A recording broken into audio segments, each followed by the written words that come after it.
Hello everyone, Blue Engine 99 here, and what you see before me is real. Today, I have finally have gotten the new diecast Thomas and Percy for the 80th anniversary, and all I can say is, yes! Yes, finally I've got them! Oh, I can't tell you how eager I was wanting these and how thrilled I was to get these. So we're going to obviously unbox both of them in separate videos. For now, we'll put Percy to the side and we'll focus on the man himself, Thomas. And that camera just fell down, didn't it? So here he is, Thomas the Tank Engine in a new diecast look based off the CGI series.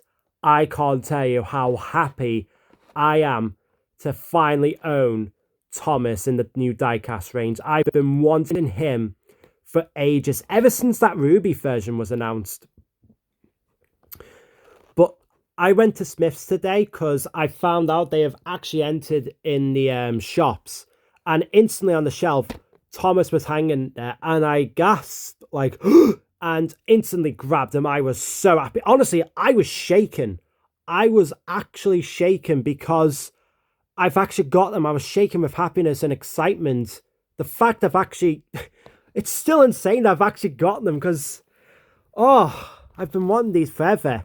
Now, Thomas and Percy have been out for a while. I'm sorry, I'm just going to stop.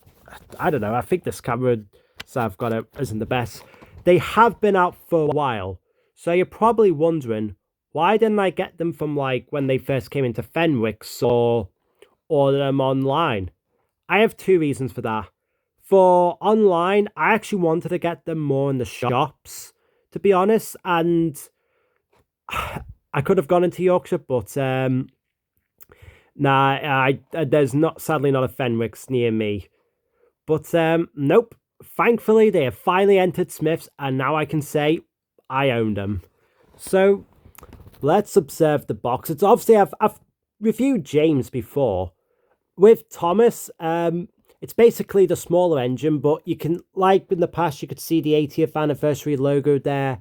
You can see the ever iconic CGI Thomas promo. It's so nice seeing him on a picture again. And then you have the name Thomas, and then you have the toy itself. And the back of the box is same old, like, it's a shame that they haven't put any engines on the back, which I think would have been lovely. Or just do something because the 80th, make it very, very special. But you know what? Regardless, the package is really, really nice to look at. I'm sorry if this camera is playing wibbly wobbly and I don't really think I've got the best setup here. And Thomas has fallen. I'll try and do it from the back here. So, yep. Ooh.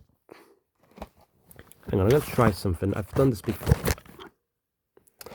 Okay, that will work. I think, okay, this should work for the rest of the video. I say, sorry, we want to unbox Thomas, don't we? We want my thoughts. So yeah, I wanted to wait when I saw Thomas and Percy in like a toy shop, the Entertainer, or Smith's itself, as in today. So yeah, that's why I didn't get it online. I wanted to relive the days where you buy a toy in a shop, and that's so like with the new motorized engines. I wanted to get them in a shop, and same with the diecast, because everything's done online these days, and there was something nice about getting them in a shop. And oh, this is so nice. Oh, having them in person is so good. Oh, I'm in love with this Thomas already. Oh, where do I even begin with how fabulous of a model this is? Let's address the face first. I love how he's looking to the side, like he's like looking up Harold and thinking, I'm going to intimidate Percy and try and race Harold for a change. I can go faster than him. And he's got that determined look. The face is so cheeky. Oh, come on. Like, I'm going to grab it. It's also the same style. Oh, you don't want to see the wall. You want to see Thomas. Like, you've obviously, here, the Thomas standard motorized and diecast have both more or less got the same face where they're looking up and given like a, I can do this sort of thing look. So there's that neat thing with it. On the front, shockingly, you've actually got a lamp here. The only other diecast line that I know that does a lamp on it is Tomica with their Thomas range. And obviously in the past, the light and sounds and talking engines from Take Along, Take and Play and Adventures. But that is so neat to see that it's actually been put on the lamp. But just looking at the front, you can just think like, yeah, this is Thomas here. It's so nice seeing painted buffers on this Thomas again. When we look to the side, he looks really nice. Like, you got the side rods, which is a nice feature. The wheels have a nice style. The funnel and the dome are short and stumpy. Thomas has got a molded whistle, which is so brilliant. And he's got an open cab. When was the last time we got that? And what's neat, he's actually got rivet detail and handrails, which is obviously based off how he looked in seasons 23 and 24. That is so nice to see. We'll look at the top. He's got a very nice feeling of coal there. That is very, very nice. Not like coal, but you get it. On the back, he's actually got a molded lamp, which was so neat to see. Can you think of any other diecast Thomas lines that have got his lamp on the back? Like, I know Take Along's got, and I think, Ertel as well had the red lining, which was neat to see. Sadly, no painted buffers, but that's all right. But it's weird that he has some at the front and none at the back. It's like all engines go salty, Toby and Duck, like I've mentioned in the past. Like when they got detail on the front buffers, but not on the back. So it's one of those things. So is this Thomas amazing? Yes. But does he have flaws? I'm afraid so. It isn't all perfect. I'm going to mention the back again. Like, I find it a bit bizarre, like, Thomas has buffers on the front and a molded lamp at the back, but he hasn't got painted buffers, nor a red lining now, which was obviously on Thomas when he had this update. So, just going a bit extra to town on the back, with even though you added a lamp, would have been so neat to see. This has been a common thing, and it's regarding the wheels. Like, they're not lined up with the wheel arch, which is here. And it's the same with the Trackmaster one. Like, they're not lined up. And I'm going to be honest, like, it is a little bit distracting. I don't think for me and the diecast, it's not as distracting as in the motorized Thomas. But, yeah, it's not, like, lined up perfectly, like how Thomas's wheels are lined up with Thomas himself in the actual series. So this bit does feel like a bit of a distraction and the wheels being too close to the back end of his running board here. I think this will always be a common thing, but when you hold the engine from the side and the side rods really stick out, as I think I mentioned in my James video, and they kind of look like wings. And then I've seen this bit before. You probably can't see it. Actually, you could see on the back, like, it kind of tilts out sideways like a tent. I know Extreme Trains mentioned this, and I can honestly see that. That is a bit bizarre to see, and I don't know how to feel about that. I don't know, just seeing a train like tilt a bit into a tent or something. I don't know. That's a bit weird. But they're my only issues and nitpicks I have with Thomas. The fact they've actually just gone ahead and make CGI Thomas for the 80th is so crazy. I think I said it in the James video, they could have just done all sorts of all engines go variants, but no, they decided to go ahead and make the style of Thomas we prefer. And for their new version of Thomas here for the 80th, he's honestly spot on. He gets really good thumbs up.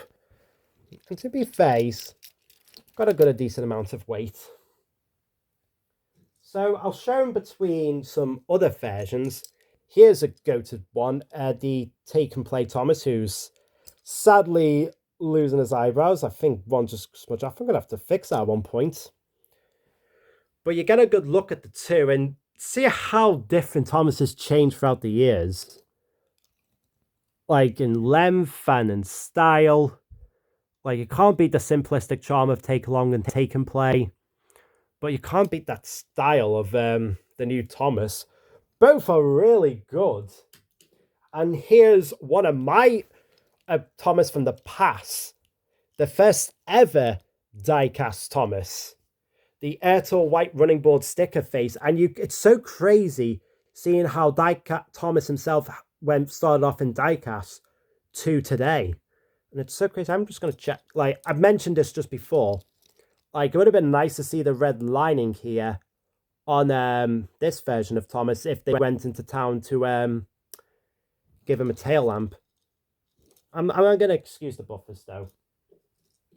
But let's look at Thomas's previous versions of him in the past in Push Along. Here's the first version of Push Along Thomas, and I really don't know how to feel about it. I don't like how squished he look. The front bit looks awful. I don't like the big wheels. When you look at him the front, he's all right. But just when you overview him a bit more, he's honestly a poor model. Not as bad as, like, I'd say James or Toby, but yeah, not one of the best, but he has some cool variants like the Diamond Thomas, the Snowplow Thomas, the Silver Flames Thomas, the Rainbow Thomas. All his variants are actually really nice, I'm not going to lie. But it's no denying that this version of Thomas is poop. But they improved it when All Engines Go came along.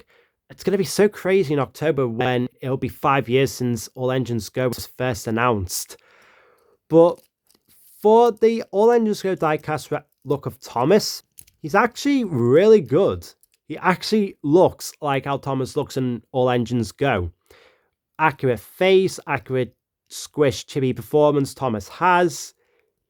They really went into town on making Thomas how he looks. I do have a few little nitpicks with him, but honestly, I was actually shockingly impressed with this Thomas, and I shockingly was like, oh dear, I want to get this when All Engines Go first came out.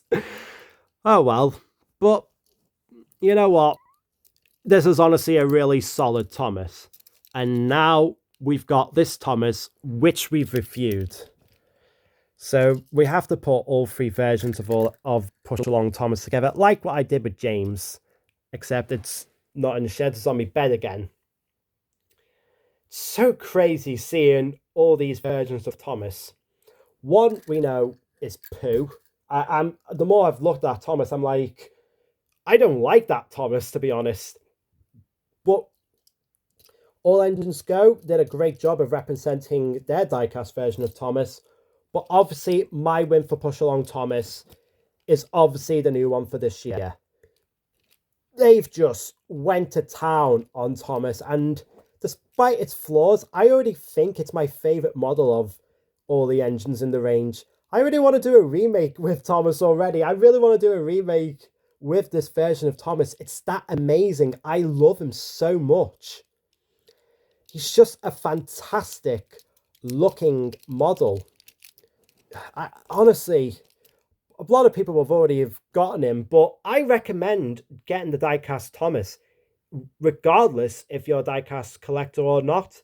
He's just fantastic, and I love him to bits. Yes, he's not perfect, but there's more pros than cons with this Thomas, which is so nice to see in a Thomas toy in 2025 that isn't like Bachmann or Tomica or Playrail.